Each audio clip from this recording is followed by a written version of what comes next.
usually by the end of the day. I've got a bit distracted last week. Sorry, someone had to remind me. Where the hell's the recording? Okay, so by way of review, let's go with the slideshow so I can use my pen and annoy you with my Khan Academy style presentation.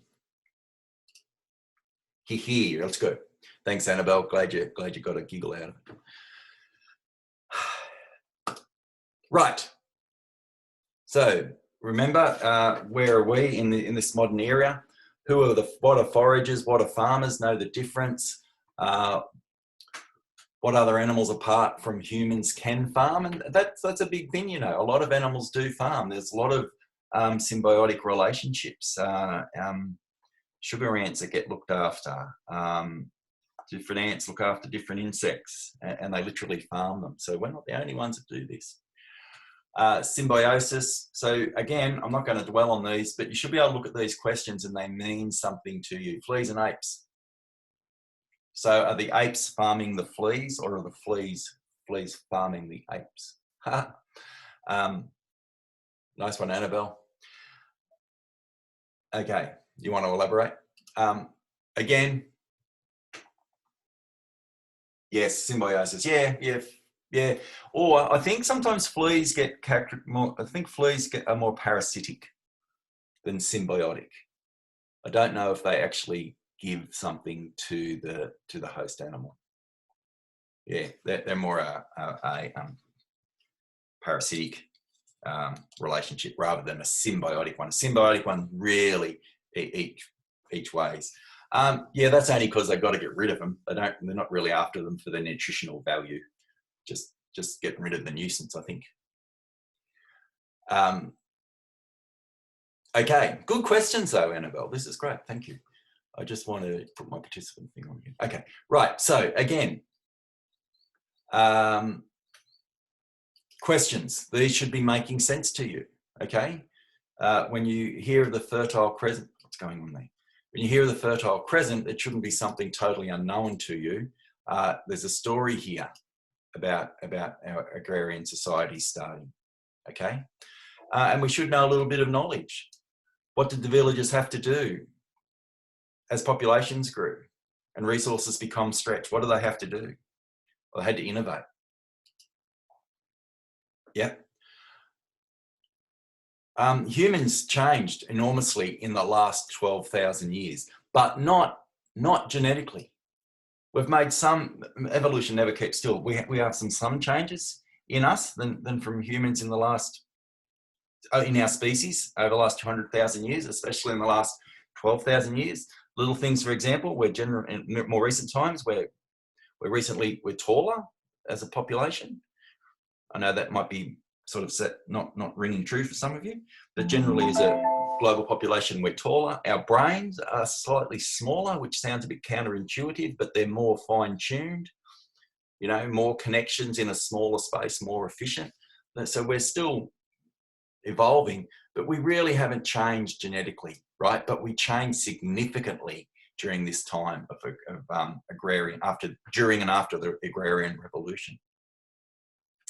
So I'm not going to go through these, but come on, you should be starting to put some answers and questions around them. Before I go on, I am moving pretty quickly. Questions or comments?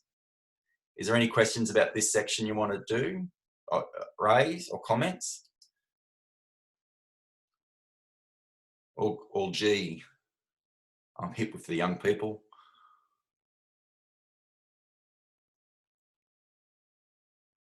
Thanks, Isabel. I'll take that as said.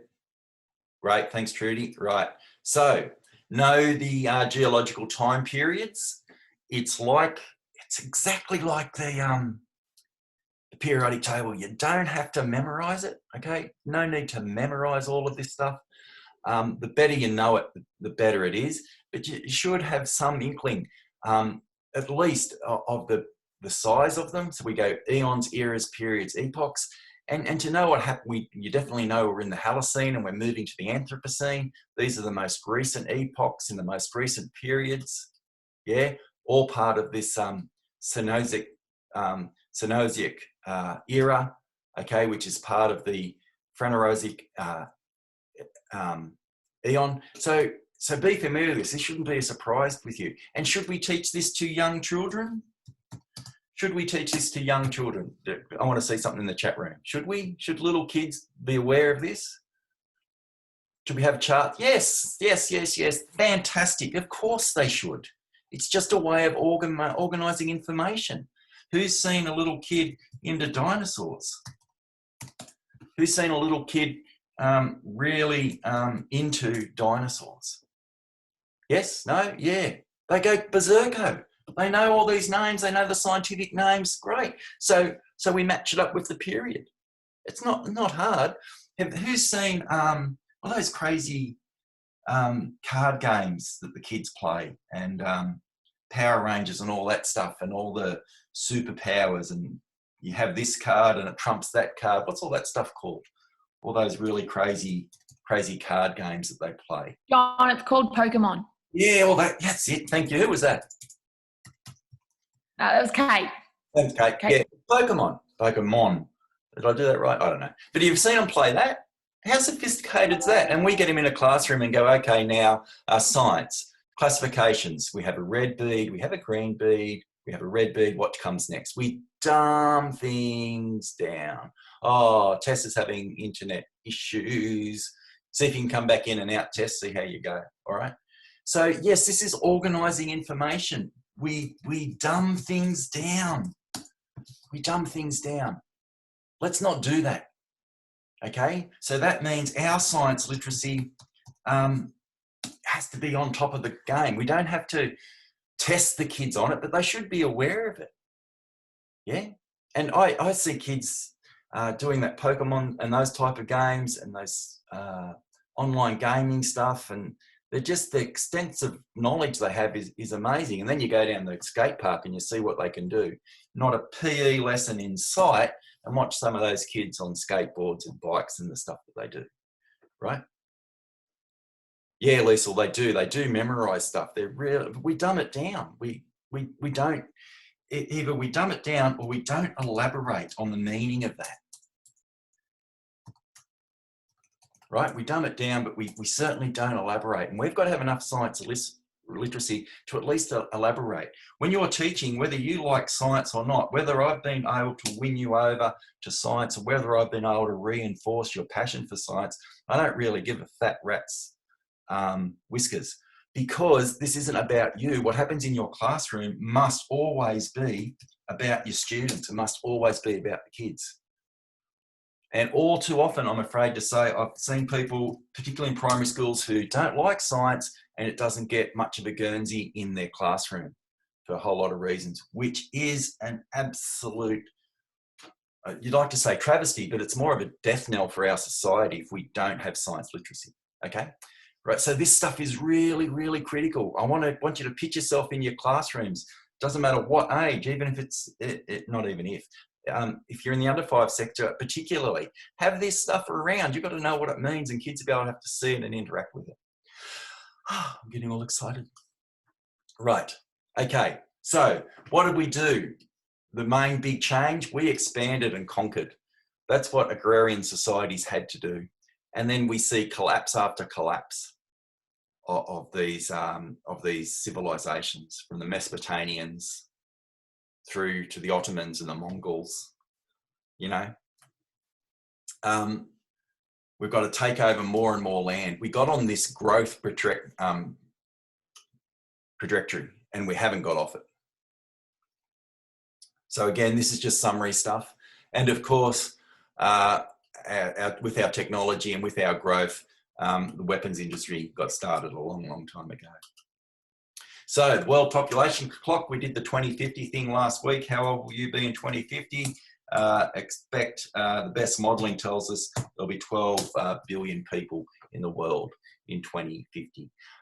There's already 1 billion people in India. There's already 1 billion people in China.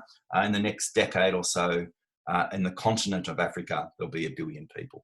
And the majority of them will be under 25.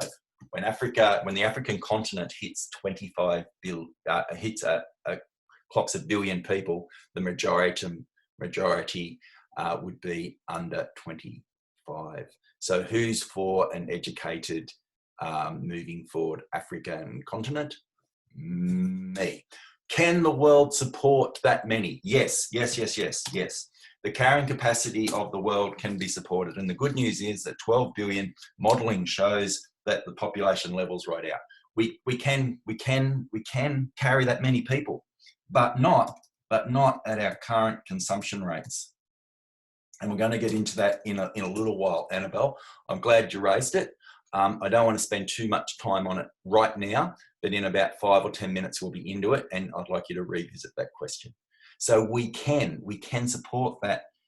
We can support 12 billion people easy, but not under our current consumption rates, right? Right? So because of our market economies, we waste so much food. We waste so much energy in countries with advanced economies, which we group together and call the global north. And to support the global north with our consumption rates, it means we have to exploit countries that don't have advanced economies, and that we refer to them globally as the global south. So for the global north to live this lifestyle we do, it's really scary. You can do the planet challenge. There's lots of websites where you can go and it'll tell you how many planets are needed to maintain your lifestyle, and it'll freak you out. But Annabelle, please remind me, and I hope that I answer your question in the next little while. Okay, so there are of course some environmental issues here, aren't there?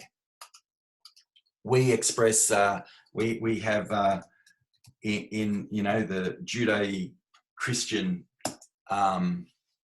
tradition, we've given ourselves religious rights to have dominion over the world and use it as we want, and so do other traditions.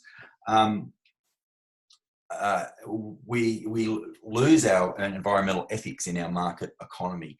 We turn the environment into a resource that is ours to plunder. We do make some efforts to care for the environment after we've plundered it or protect it from plundering, but this is still a minority action at a world level. So the Anthropocene, this is the one. I've got some nice graphics which describe the Anthropocene, but it's really about when humans have a massive impact on the biosphere. And this is the newest epoch. We've just finished the Holocene, and I'll just explain. Geologists set the times, and it's only in recent times, in the last 18 months or so, that the Anthropocene has been officially declared. Okay, so what does it actually mean? Well, I love doing this. I love going back to the Greek and Latin root of the word. So anthropo meaning human and scene meaning new. So it's the new human age, if you like. Okay, and it's really talking about what happened in the last 250 years. Because although we did have agrarian societies and it started, we started changing things. It's only in the last couple hundred years that we have really started to influence the rate of climate change. Yes, the world's climate has continually changed. We know this. We've had climate change throughout the history of the world. In the Holocene, we hit, after the last ice age, the last 10,000 years, we hit a really golden spot, and it's fantastic. And we would expect so if we're about here at the Holocene, we would expect some changes we'd expect some changes we'd expect some climate change, yeah.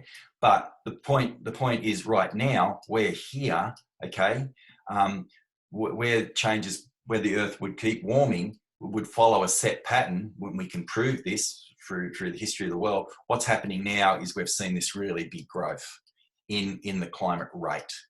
Yep, so we're interfering with this circle. The notion to dismiss any action on climate change by saying climate change is a natural process is a furphy, because it is a natural process, yes, but it's only half the story. We've interfered with this process significantly through the production of greenhouse gases. Okay, I'll get a control over this mouse in a minute. Right, okay, now, right.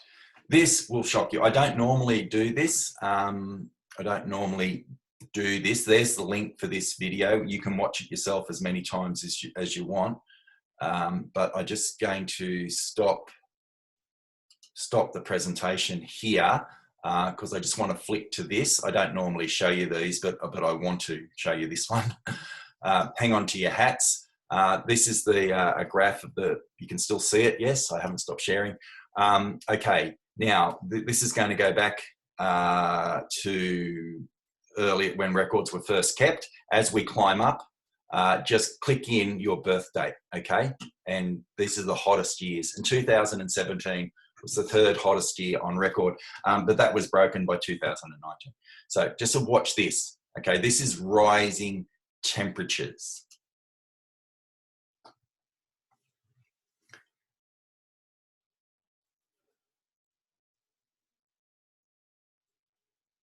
These are all new records.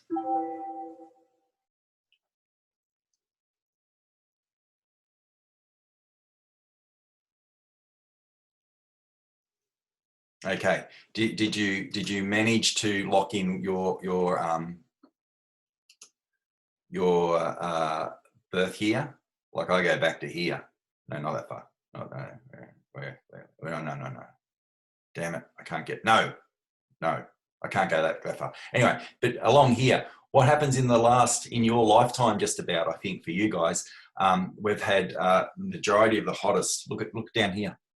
Look at this. These are the hottest summers on record, right? Now, why we might expect climate change to have a warming Earth, this growth rate is unprecedented and can be precisely placed around the time of the Industrial Revolution. Comments, questions? Are there any OMG moments going on? You've heard this before, probably. This has happened in your lifetime.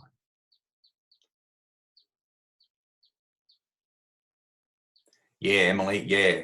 It is. It's absolutely crazy, isn't it? Yeah, and it's not just us. Yes, as we're discovering with these reports, and as we knew anyway, we're not the only people. We're not the only animal on the planet, and we're not the only life form on the planet. It is really crazy. We'll come back to this too because just down below this, you've got the link. There is this video. It is absolutely phenomenal. I think you should watch it, but I'm not going to spend any time on it now. You can come and have a look at that yourself. And I've got that link in the PowerPoint. So I might just go back to the PowerPoint now. How's that for seamless movement between multi-resources? Okay, yeah, it is mad, isn't it? So, and we have known about this for a long time, right? And my generation has pretty much failed. We did a good job at identifying it. Yeah, we did pretty good job at identifying it, but we haven't got the political will or financial capital to change this pathway. Scary stuff. Scary. And COVID-19, I think, there's nothing useful about COVID-19, but it has highlighted our vulnerability. Yeah, and climate change activists aren't any more scared about the future of humanity since COVID-19, because if you've been aware of these changes, and we have been aware of these changes for a long time, it's pretty frightening stuff. What's the answer? Well, in part, science literacy, and then building a social structure and economic way of life around what we know about science rather than what we want and what we believe about economics and continual growth. Right, this is a big one. Sorry, I want you to read this. There's no other way around this. Okay, so this sort of goes to that question Annabelle raised. Okay, let's not talk about when we're talking about the world population and the carrying capacity of the world. Let's not focus so much about the absolute numbers. Let's talk about consumption rates. Okay, so I've drawn up these, what I'm about to show you, I've drawn from a data source. You can go there and muck around and make your own and charts and things up, but I've made a couple of charts up to discuss with you. I've looked at Australia, the US, China, and Bangladesh, because Bangladesh is among one of the poorest countries in the world. I want to position Australia in here. The US is one of the wealthiest countries in the world, and so is China. And China is indeed the most populous country. So I've taken Australia as a bit of to see where we sit. US as wealth, China as population, and Bangladesh because it's just so poor. Okay, so cop these charts. Let's have a look at them. Okay, so I'll just explain this a little so you can see it better. So I use this Kate 2.0 the World Climate Data Explorer. It's really good. You can get in there and have access to it yourself. It's really fantastic. So we've got the different codes. The green are the current emission rates per capita. So let's not worry about, let's divide the amount of people to emission rates. So look at Australia. We are among the highest per capita emitters in the world. Yeah. So China's a big booming economy, and we sell a whole lot of coal to them for ironworks and stuff. Per capita, their emissions are pretty low. Now, most recently, in the last 6 months, well, pre-COVID, we had a whole raft of Australian politicians going around saying, you've got to look at Australia's overall contribution to greenhouse gases, and it's like 1.4%. Why are we bothering? That's not a good enough answer. If we look at Australia's emission rate per capita, we are among the highest emitters in the world. Okay, so we go now to the orange.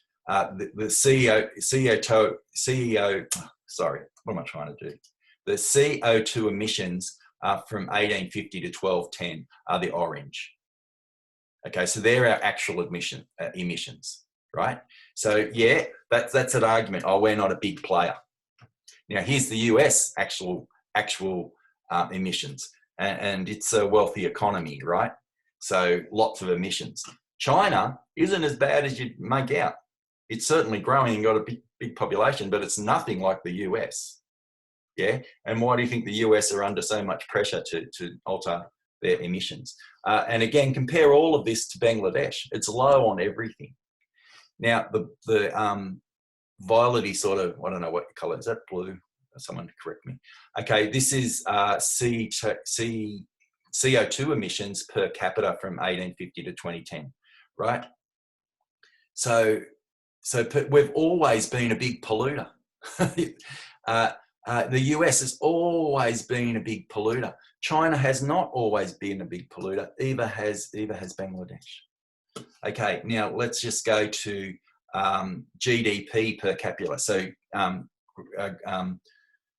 growth in domestic product. This is the big the measure used to measure economies and their wealth, and it's the pink. So their economy has just gone gangbusters, right? And we've had a lot of growth in Australia, especially in the last 30 or 40 years.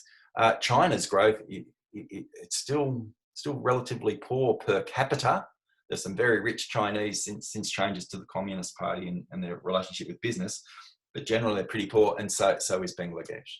So this just points to, again, what are we doing here, folks? We're looking at modelling. We're looking at data. We're engaging with our science literacy. If we put our science literacy minds on and look at existing data, it's a pretty scary story. Comments, questions? There's the link to this. You can get in and make up some of your own parameters, but I put this one together. I do use it in another subject. Yeah. And why are we talking about this, Emily, do you think? Because this is about science literacy. This is about how we are, it's really, that's ironic, isn't it? Write science literacy and I spell it incorrectly. There's a sweet irony there. This is about science literacy. This is about understanding data, interrogating data, challenging people's claims. This is why I was pulling the last of my remaining hair out to help fix the future and to be civilized about data and claims. Yeah, you're on it, Emily. That's what it's about, right? Whatever hair I've got left, I was really pulling out when when politicians are going, we're only contributing 1.4%. Why should we bother? That was coming from the Prime Minister and the Treasurer and the Minister for Finance and other crazy people. Why should we bother? Well, when you look at the data and you engage a little bit more fully with the data, this is why we need to bother. Look at our consumption rate per capita. Per capita, we are shocking. Okay, move on. I'm getting excited again. So this is the same data. I've just broken it down into different sort of graph. Okay, right. So again, these are the per capita emissions. So this is tons of CO2 per person. Yeah. These are our emissions since. So I've just put figures on the graph that you saw before.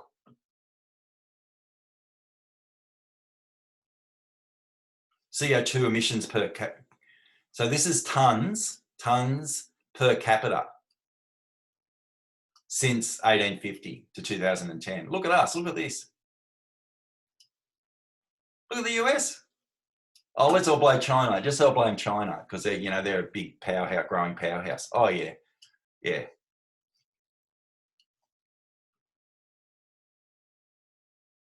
Yeah, Sonia, I have to agree with you. We indulge in a lifestyle of excess.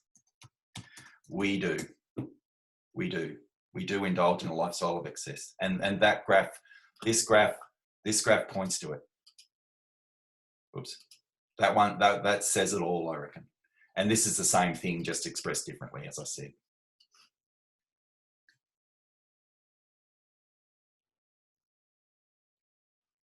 Yes, Annabelle. This is per capita. Okay, so yeah, I'm not suggesting China's some sort of hidden utopia and paradise. Their pollution problems around their major cities are shocking. They've got, I think, over 100 cities with more than 20 million people in them. You've all seen their evidence. It's shocking. I'm not saying China's good. China's got a pollution problem for sure. But what I'm saying is when we divide it by per capita, and let's face it, we all live on the same planet. When we divide it per capita, there's 1 billion people in China. So all that mess, imagine if there was 1 billion Australians and the way we live. Oh my God. So Annabelle, yes, does that fix up your question before? I'm getting to it. I think that's evidence for political propaganda and nature to blame other countries to prevent change. Yes, Emily, yes, it is. And it is, and do you know why?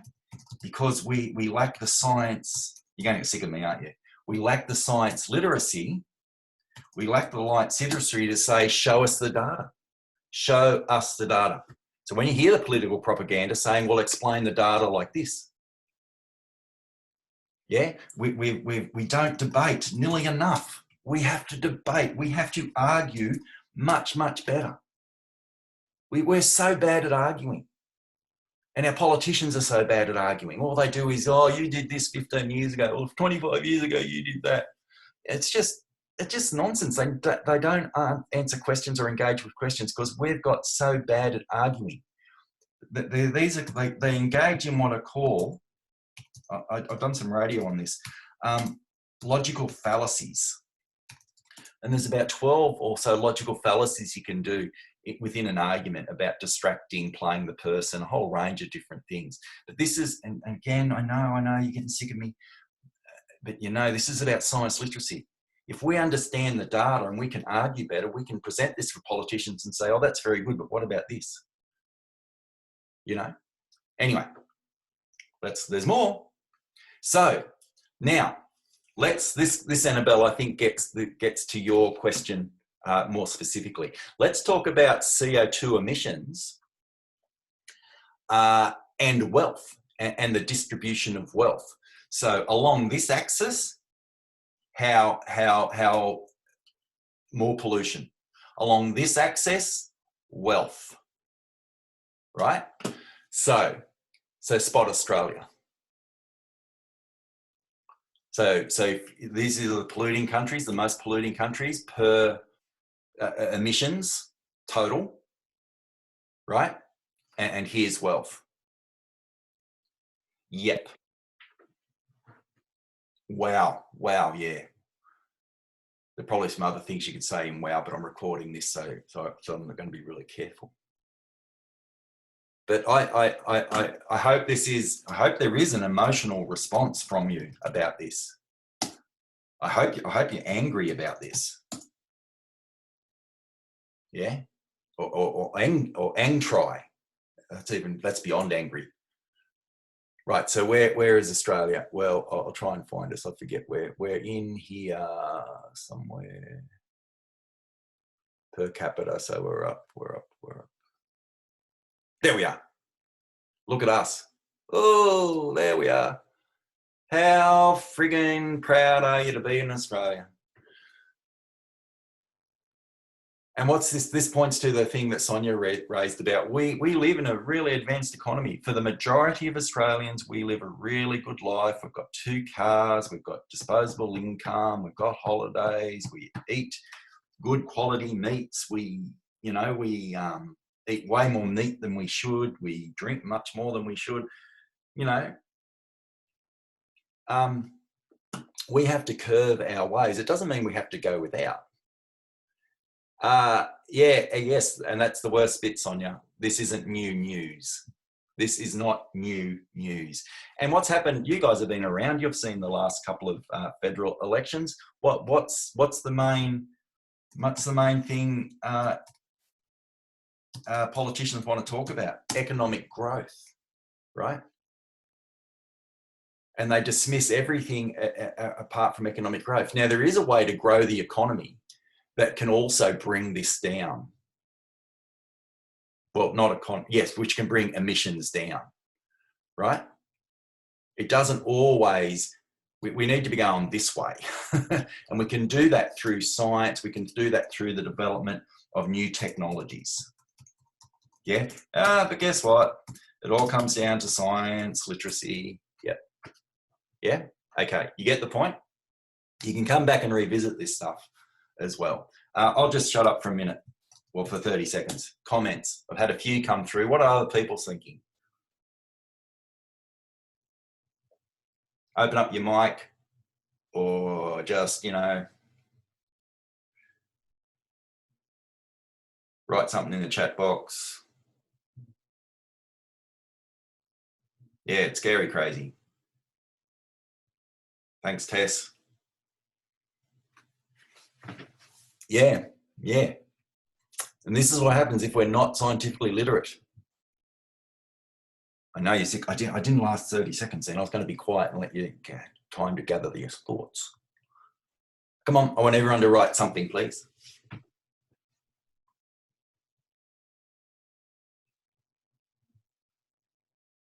Yes, Trudy, it should be taught in more depth in schools, but why not?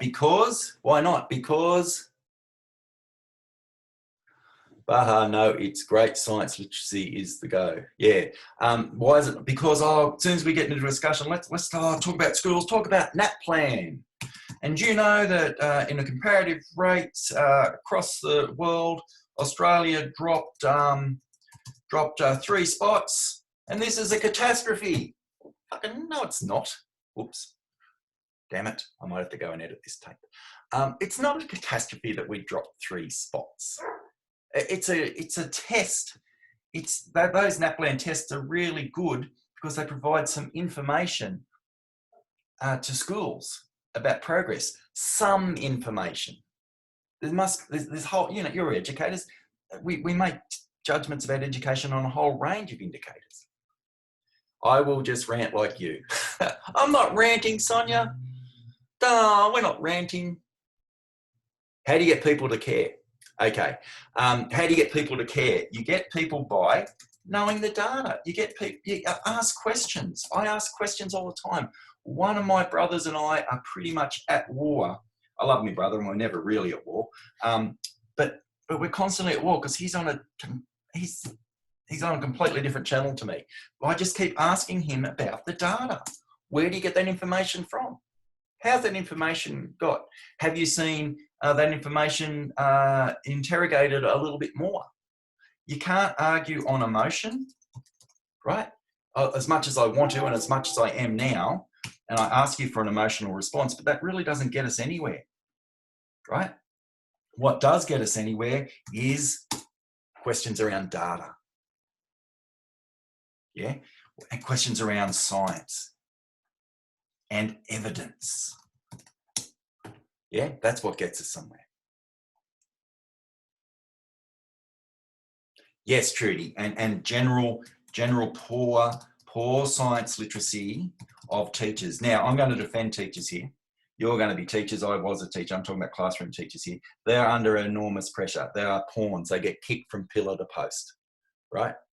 So there isn't any time in curriculum. Everything's on checklists. It's a really high octane, super surveillance profession. So I'm not banning, not particularly, I'm not at all banging up on teachers and saying our teachers are simply not good enough. That is not the argument at all. Our schools have become political tools. That's what's happened. Our schools have become political battlegrounds at the sake of good education.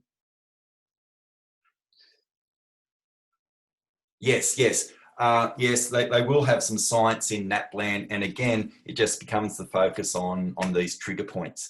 NAPLAN is not, all educators agree, all international educators and people who are experts in an assessment agree, this just gives us some information. This isn't telling us really much about the school system.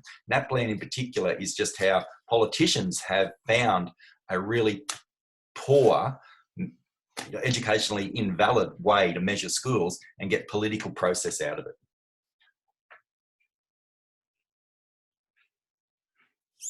Yes, and those things aren't happening, so that's where teachers have to have some control, because you do interpret the curriculum. When you do your reading list, when you're doing the reading with the kids, you do non-fiction material, yeah? When you're having discussions with kids, you talk about evidence. You know, you teach kids how to debate and how to argue properly, right? These are all the things that properly, these are all the things that have to happen. Oh, properly. And I must have been in the way. I missed school the day they did spelling. Not a good day to miss. It's the worst day ever. I just came back, took a day off because I was sick, and came back, and all the other kids could spell. Should never miss that day. Anyway, all right, you get my point. This is the culminating stuff. You know, this is why we've gone back to the beginning of time itself, to understand our planet and our universe and our life form and how our societies developed and how we got to this point. Please don't get taught to think critically. They just believe what they hear. Don't understand. Please don't get taught to think critically. Oh, people don't get taught. Oh, sorry, my glasses. Yeah, okay, yes, that's right. Critical thinking. You want to change the world? Be a critical thinker. You teach critical thinking to your kids. You have critical discussions with your neighbours, with your friends, with your family. When they side with a politician who said something you know to be wrong, just ask them about it. Ask them about, look for the data. Have the discussion. Too often we're like about, we'll just disagree. No, don't. Get the data. Go with the data. We've got to learn these things, and we haven't, and it's to our detriment. Okay, so here's this in summary. I'll let you just read that.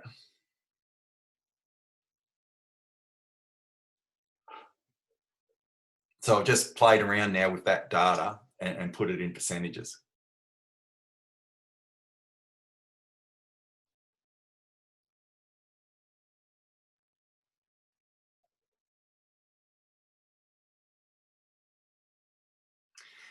So this is the kicker for me.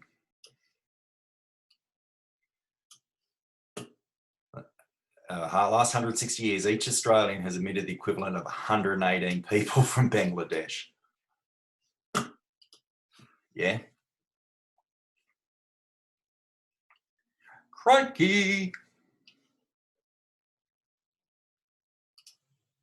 So this is on wealth inequality. It's a little video. It's done. It's really good. I'm not going to watch it. You guys need to watch it. But the distribution of wealth is greatly is highly disproportionate. World poverty could be solved tomorrow. We have enough money in the world to lift people out of poverty. We have enough food in the world to stop starvation. We lack the political and economic will to change. Yeah. Yep. That's what it comes down to, the economic and the political. The wealth is there. The food is there. The health is there. The technology is there. But what happens is the political, economic and social, moral and ethical will to change. Okay, it's sobering stuff.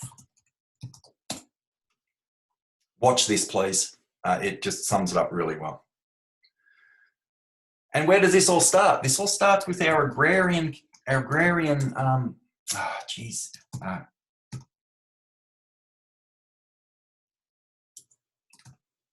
with our agrarian societies, yeah? Growth. And don't get sucked into thinking, oh, Africa is a poverty-ridden continent because of whatever reason, it's just sad. No, it was totally exploited. Remember, Africa during the 1800s was the bread bowl of Europe. Why do you think Germany, Austria, Belgium, England, France, everyone had a slice of the African continent in colonies? Because it was rich in resources. It had fertile soils. It could grow massive crops. And as soon as that's totally depleted, well, congratulations. You can not be a colony anymore. You can be an independent nation. By the way, we've taken away all your resources. We've totally destroyed your social systems. We've realigned your traditional boundaries, and you are now a country. India and Pakistan and the Kashmir are a classic example of after the Second World War, and the English withdrew from, and the colonial powers withdrew from that part of the world, left with a huge problem. So India was created for the Hindus in the south. Muslims were given Pakistan, and Kashmir is still a disputed area.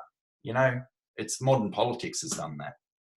Okay, so I don't want to watch this, I said. Okay, so this brings us to the Anthropocene. Now, this is from an author, Ceballos. I'll just let you read it. It was 2015.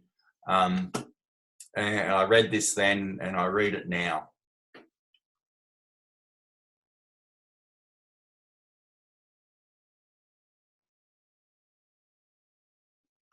We seem to think that Earth is just endless.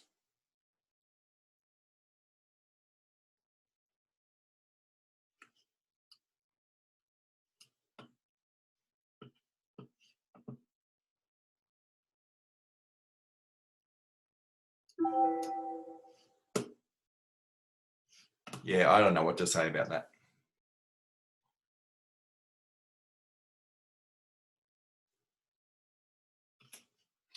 So Ceballos was one of the first to say, are we experiencing the start of the sixth great extinction?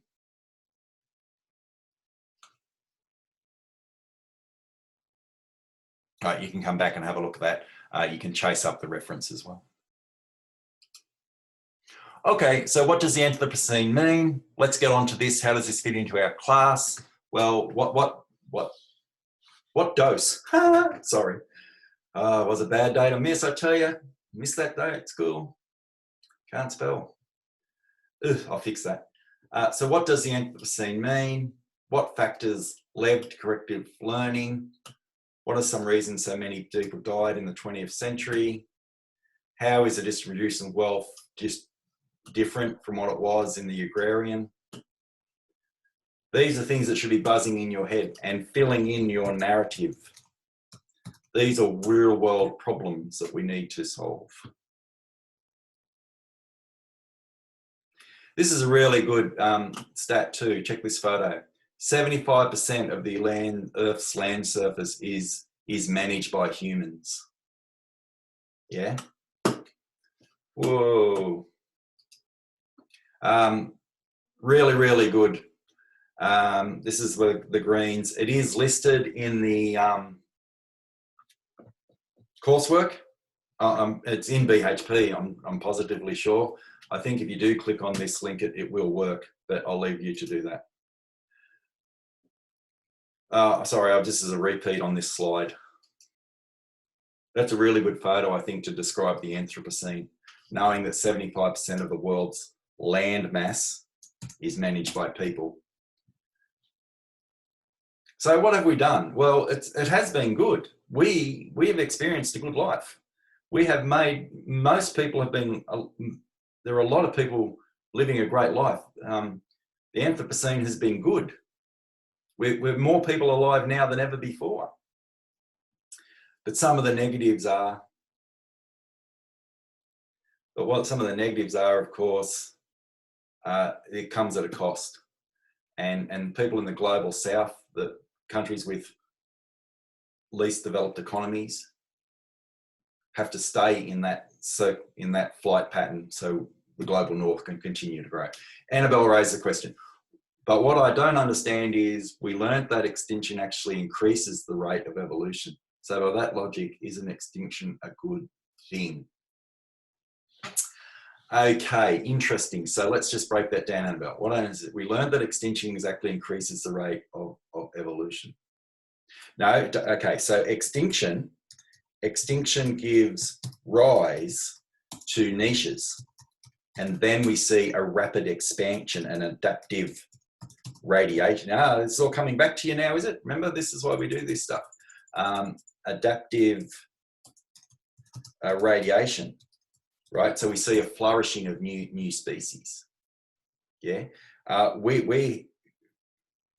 So what we're doing is taking perfectly fine-tuned, good species, well-adapted species, and we are, rather than them, we are eradicating them. So there's no chance for evolution. We're just simply taking things out.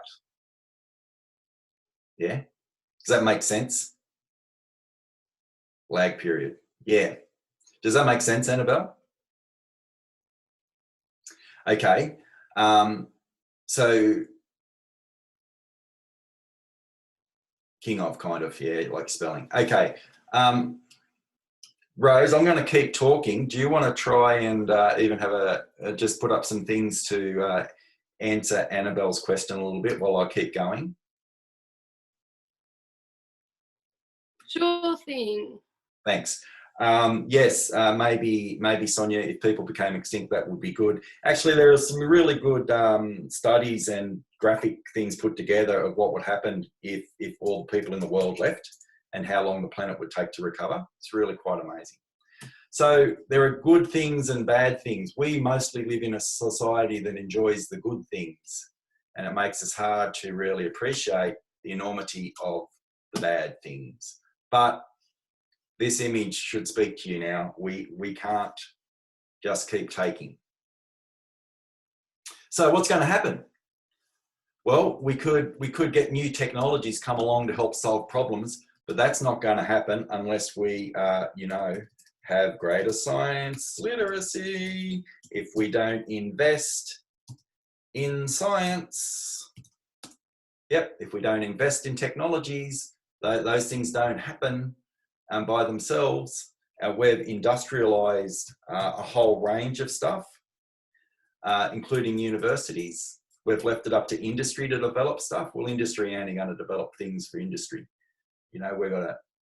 There's got to be government investment in science and technology. Now, remember, this is material that I've had for some years. And what are some of the problems? Well, natural disasters. We've seen earthquakes and floods around the world. And those dramatic events are increasing as we experience climate change, and they will continue to.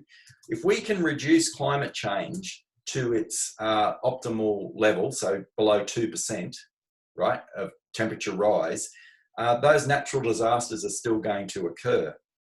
Their intensity and their frequency is here to stay.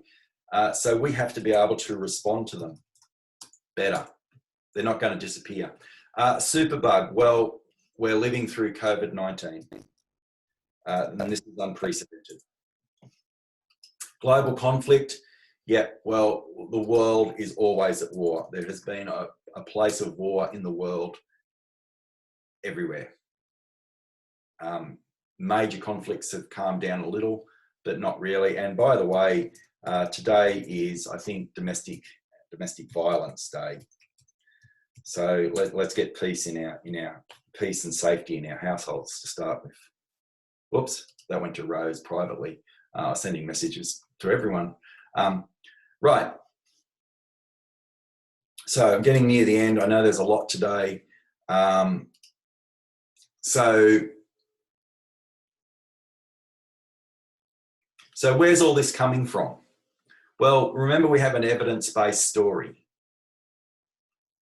So understanding our geological periods is really, really interesting. Knowing the connections between the biosphere, the atmosphere, the hydrosphere, and the lithosphere. Remember, the biosphere is very fine-tuned and a very narrow band of the world where life exists.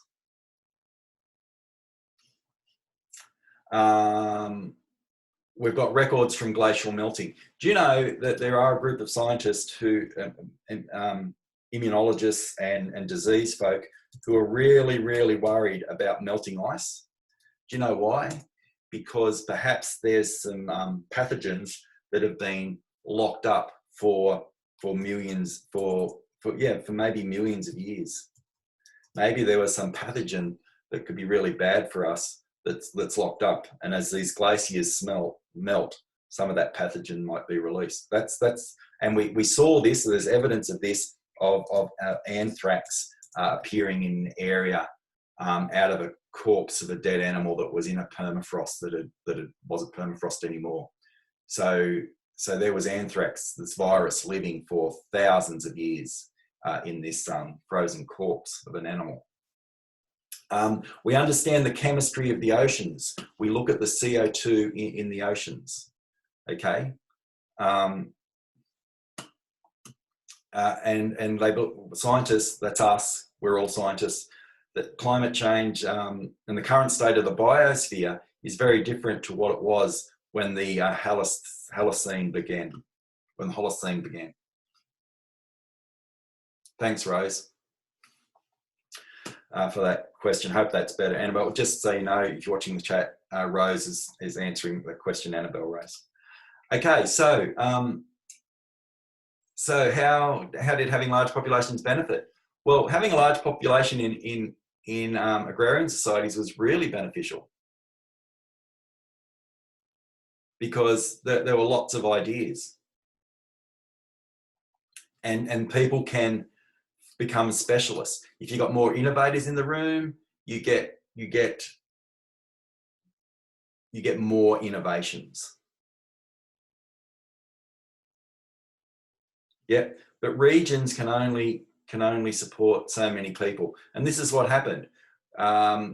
We needed to expand. Yeah, we expanded. This is how, and then gets to a point and it collapsed, right? But now we've got its global society, and we can't just keep taking from the earth and damaging it like we are. So so this is harder though, because if you're living in particularly in sub-Saharan African nations, okay, there is a population growth. Why? Because you need, if you're farming and you're doing a lot of manual work, you need lots of kids to help you, yeah, and to look after you when you're old. In an industrial society, well, maybe 1 or 2 kids is all you need. Yep, so our population growth is pretty stable. But even in Australia, my grandfather was one of 12. His father was one of 18. Yeah. off the farms. Crazy, crazy stuff, yeah? I've got 4 siblings, and that's a relatively big family. I've got, you know yourself, if you go back to your family tree, that you won't go very far, and one great-grandma or grandma or someone would have had a similar situation to my family, because this is when we were based on agriculture. Okay, so there's differences. So to curb population rates in poor countries, we've got to help them do that with that shift. The lights went out early. The lights went out early back in the day. There was no contraception as well. Yes, Sonia, you're right. But you didn't do much work after dark. Well, I'll rephrase that. There wasn't much farm work to do after dark. Okay, so, oops, I haven't got the graph, but you've seen this before.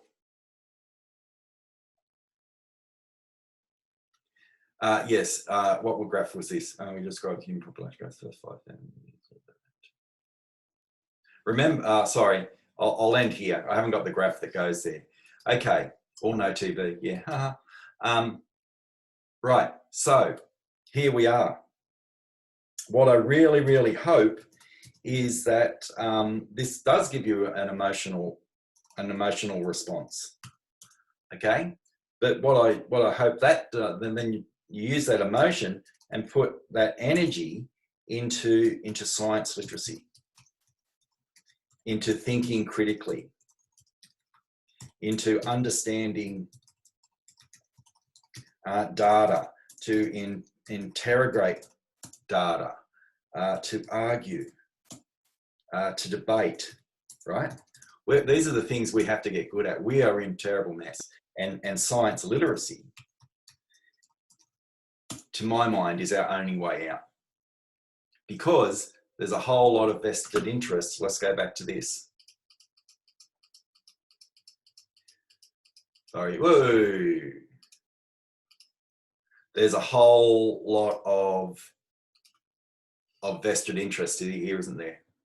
These are very rich, powerful countries. They're rich and they're polluters. What's their fear? What's their fear? Got my little laser pen. What's their fear? That they come backwards on the wealth scale. Yeah? That's a fear. And that drives a lot of current Western politics. And meanwhile, these people want to get up here on the wealth.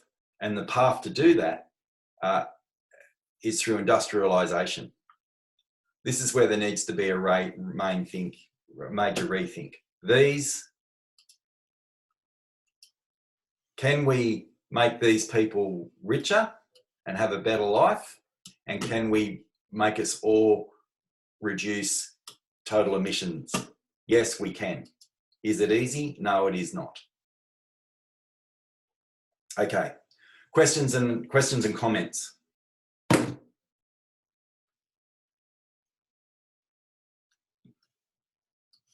You happy with that? Is this making sense as a course now?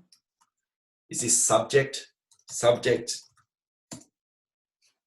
helping?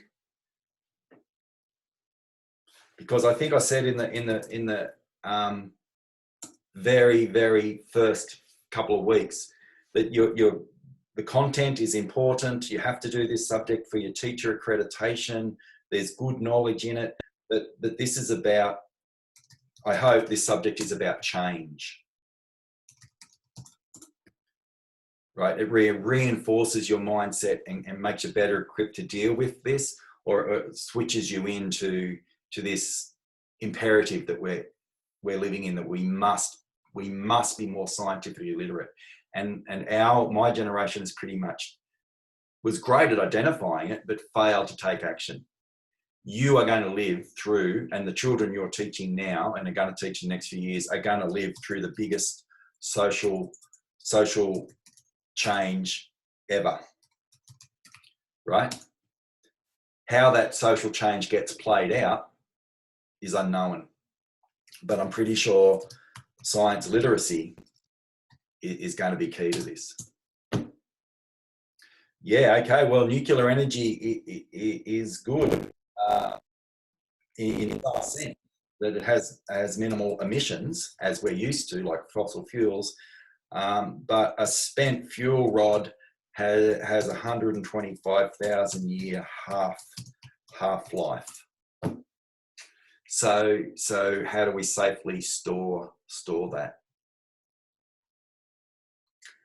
Yes, and by the way, Germany has shelved plans for 10 nuclear reactors and is starting to get out of it.